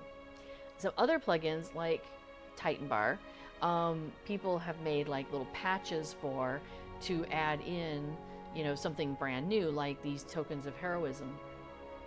And so that doesn't exist in the game, in the plugin yet, but maybe, you know, a person who knows plugins like Arthur or before creates a patch. And so if you want to use, you know, the information, you'll have to just download both the plugin and the patch. So I have some items like that I use, like the Rich plugin. The Rich plugin's great for the Buried Treasure event, and then before did couple little tweaks to it, so I have his patch, and so, you know, that for example. So yes, people are mentioning plugins that they like using. Awesome. Dame Hypatia says, I have to admit that I only use Travel Window 2. I mean, it's a classic. It's if I was going to list some of my, like, it's absolutely my top 10, probably my top 5 is, and this is what Dame Hypatia is talking about, is a travel window. And you can adjust this to be different ways. So you can have it, the mode, it could be a text list. So it could look like that, where it's just the words. You can have it as a carousel, which I always struggle to use, but where you use like your scroll wheel to get around. So you could do it like that. You could also do it as a pull down list. So you're just like, boom, give me to the thing, bam, bam, off you go. Or you can do it like I do, which is, I like the icon grid. The only downside about this is you've got everything right there and it can be overwhelming. And also I like to have things in a particular order. And so I have gone into the plugin, because you can, under the options. It has 3 tabs here. So general, where you can change some things like hide the main window at startup. So like, I don't need to see this big thing when it starts up. It's fine being its little suitcase down here. Hide the main window when entering combat. I don't worry about that. Hide the main window and travel. You know, maybe I should click that, because it seems like I just end up closing it. And then how opaque do you want the some of the buttons and stuff to be? Which travel skills do you want to actually see in there? And then how do you want it sorted? And so this is what I have manipulated heavily, is this order of sorting. I like it in a very particular order. And so I have done that. So whereas the order that comes by default, you know, you just have to go in and play with it and figure out how you like it. So I have my stuff sorting basically from like lower level places, like, so I've got Mickle Delving, No Bottle, because it's right near Mickle Delve, it's right near the Shire, and then I've got the Swan Fleet places, and then I've got the Cardolan ones, because I've got 2 of those, and then I get into Bree, and so these are all of my fellowship ones, where if I click it, I take the entire group, we all go together. But then once we get to my campfire, because that's the last of the fellowship ones that I can do, after that are my individual, it just takes me. So I can return quickly to Mirkwood, I have a return to Enidwaith, etc., etc., etc. And then we get into, and then I have my return to Lollia's Market, because that's fantastic to have. And then we get into my milestone skills, which again are just me. I can't take everybody with me. But then at the very end, I've got like my housing ones. And because travel to my kinship member's house is the one that I use the most, I have that at the end. So it's really easy to find for me. So I kind of like have stuff at the beginning, stuff at the end, and bam, bam, bam. Okay. So anyway, so Travel Window 2 is what that looks like, and I love it. Dame Hypatia says, my first one is always changing depending on where I'm questing. So what I ended up doing is I did use a couple of spots on my bar for where I'm questing, and I shoved them like that's like a I set milestones there or travel skills over there, especially like during festival to make it easier for me to just pop back and forth to where I'm going. Aaron Bard likes pet stable and horse stable. Nice. Or pet stable if you want to squish it together. You know what's funny is I just actually go into my thing and I pick stuff out. I have not found a plugin that I like for doing my pets, but I don't bring out pets very often. So I think if I did my pets more often, I probably would be looking for something like that. Let's see. Aaron Bard was asking, what is the icon between the two arched doors? Were you talking about in my, in the travel window? Two arched doors. I'm not sure which one. Oh. Damn, I paid you. Thank you. So yes, in order, these are travel to personal house, travel to premium house, travel to kinship house, and then travel to kinship members house. And the travel to premium house and travel to kinship members house could have more than one destination. So what you do is basically to use a kinship members house, you pick your kinship member, and if the thing that says visit down here pops up, then you are able to visit that kinship member's house. They have selected a house and you can travel there. This person, for example, it is grayed out. They have not picked a house for me to travel to. And then the way it works is then if I travel to that person's house, I'm not gonna do it right now because I actually want to turn this quest. But then the next time I use that same button, it'll take me to that same person's house. So it takes you to the last one that you used. Now you're probably going, well, how would I mark a house so people in my kinship would be able to travel there? Well, bring up your housing panel, and you can do this through your character panel. I have a shortcut. I just use Shift H. I created a shortcut Shift H because I go to my housing panel often enough that I wanted a shortcut for this. But if you don't have a shortcut, you go to your character panel, and you go down here to the bottom row, the first one, it says house. So you click on that, and it's going to bring up your housing panel, that same panel I just did. So I have 3 houses on this server. I have my personal house, so my house on Myrtle Court in Whitwich in the Shire. And then I have the kinship house, so that's at 2 Brookbank in Whitwich in the Shire. And you've got your little travel to that house buttons, so that's convenient too. And then I also have 1 premium house, and that's in Rohan Eastfold Homesteads. If I had a second or more, if I had more than 1 premium house, it works the same way. That travel skill, that premium house travel to premium house skill, works the same way as the travel to kinship member's house, in that the last one I went to of my premium houses, it will say, oh, that's where you want to go back to again. So I have on some servers, I do have like 2 different premium houses. And so if I want to go from, if I've like the most recent one, I went to the Rohan one, and I want to go to the Belfast one, I do need to come to my housing panel and click on it from here, basically. And just click the little arrow, travel to this house. So now, if I want to let kinship members use the travel to kinship members house to travel to my house, then I put a little star next to which house I want that to be. You can only pick one because, it's like, which house are you saying? Is this one? So if I'm like, oh, you know what? People really would love to get to the Rohan homesteads a lot faster, I could choose that one. And now in the future, when anybody travels using the travel to kinship members house button, they're going to end up next to my house in Rohan, if they choose me.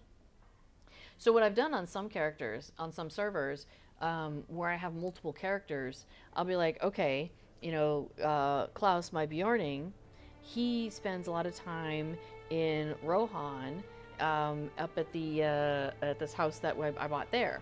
So he's got that one starred for him.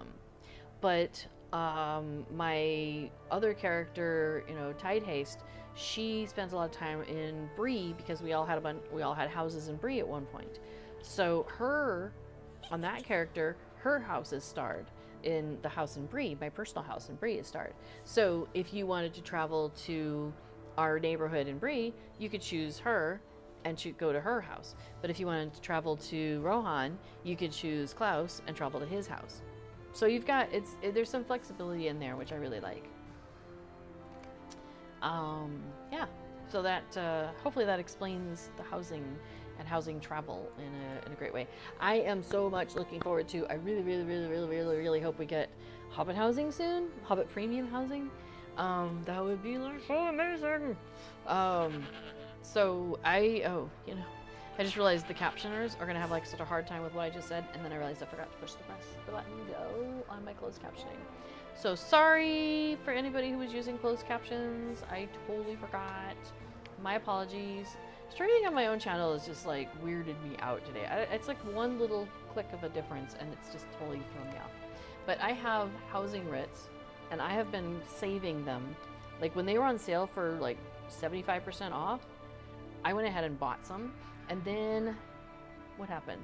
Oh, I had a house in Rohan, and then I kind of changed my mind. And so it gives it back to you in housing writs. And so that's why I have 2 stacks. So yeah, so these are the ones I bought from the store, and these are the ones I got back from buying that other house. So I have 36 housing writs sitting in my inventory, waiting for a Hobbit house, because I'm totally waiting for a Hobbit housing. It's gonna come. It's gonna come. I know it is. We're gonna just keep saying that, right? As long as the premium Hobbit houses have more refined furniture, I mean, they might just have dirt floors. You never know. Never know what you're gonna get. Hey, let me talk to Ingrid here real quick. Ingrid. She says, oh, this is for tonight's Hammers and Bones pot. You know, this is the second time someone has given me this exact same gift. Netchek, that fool, he confessed his love for me, can you believe it? But it is hopeless. How could I love someone who doesn't gamble? Aww. These crazy dwarves. Alright, so now we need to go and go tell the prince about this chaos and that we've helped solve it all. Oh, and I got 2,000 virtue experience. It went up and poof. So, alright, shall we head down to the prince? Do you want to follow me? I'm going to throw us off a ledge somewhere. Or maybe I should follow you. I'm not sure what the nearest... Oh, you know, we could just go down the stairs. I mean, the stairs are right here. I can throw myself off the stairs. I'm pretty good at that. Whee! Whee! I like making the goats hop. I think it's cute. See? There's little legs up in here. Oops.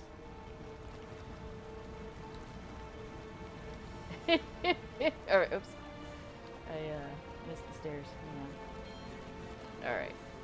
Yeah, I'm still using my festival goat. I love it. The colors on it are so cute.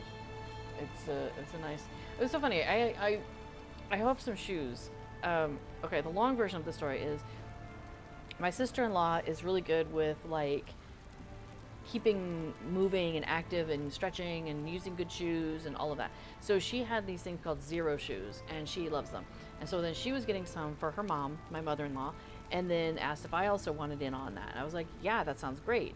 Even though years ago I was in an accident, I was driving my motorcycle, I got hit by a car, it was really annoying, did some damage to me. I didn't get physical therapy at the time. So I've got some damage from that. Possibly, you know, persistent. Okay, definitely persistent. Anyway, so I have shoe issues. Like, sometimes my feet are great and things are wonderful and I don't have pain, and other times it gets really bad and I have pain no matter what I do. So working on that, so I'm like, I'll try the Zero shoes, this sounds awesome. At the same time, I also got like some inserts from a shoe from, you know, some feet specialists here. So now I've got inserts and I use those, and I started using them with the Zero shoes. Well, as it turns out, they're not easy to find necessarily, and there's like 2 places in the Netherlands that even sell these, like stores in person where you could go and buy them. Now she's in America, but so she ordered them online, but she's very like, you could go and physically find these shoes. I was like, that's pretty exciting. So I was in Arnhem today, and that's one of the places, the big city that's right next to us. And so I was like, sweet. So I popped in and was buying some shoes. Now, why was I telling the shoe story? I forgot. I cannot remember. There was a reason I was mentioning... But I can't remember why I was going to tell. Anyway, I bought some shoes today. Oh, the colors. That's what it was. They were asking me what colors of shoes that I want because there's like shoes on the wall, and they're like, "Well, what are you looking for?" And I said that I've noticed that I'm enjoying pastel and more muted colors lately. So like stuff that's super bright, like a dark, like an intense red, it's not really my jam. But like, yeah, just something where it's a little bit more muted and gentle, and like this blue, I could do that with shoes, but that red might be too much, you know. So it's interesting. So I'm like finding that with my outfits in the game too. Like I've kind of been leaning more toward like the pastels and the more gentle on the eyes. The colors that are gentler on the eyes. I don't know. I'm not sure why that is, but there we are. All right. Let me turn in this quest to Prince Ingor. Now then. All right, it says, now then, have you settled the disagreement? disagreement? Good. There's no place for bickering in a Zhélruka hall. My word is final. Now that Calm has returned to Vérnozal, perhaps you should put some of your other skills to use and assist Ozma and Horan with a mission. Okay, so, next time. So, I am about ready to pass the baton. What do you think? Oh yeah, you're going to start streaming because we're going to go and raid him. So, I'll still be in the chat on his channel, which I probably should go and find that then. So I have that handy. Bum, bum, bum, bum.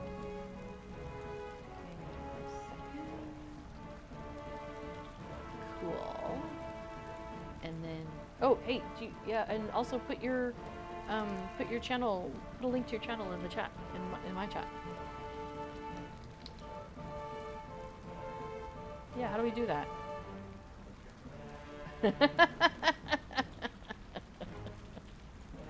Gotta figure out how to do these things. I think, yeah, that'd probably be the easiest way. That way if anybody gets left behind. Let me copy the URL. Yes, please set up a raid. He's asking me if I want him to do the tech in the background, and the answer is yes. Yes, please. Oh, I don't know. So, oh, you know what? I might have to do it from Twitch. Okay, so hang on. So you get us learning all sorts of new things here. Twitch, and I need to go to mine. Who am I? Who am I? That's me, but I better mute it real quick. There we go. Okay, I think I can raid from inside Twitch.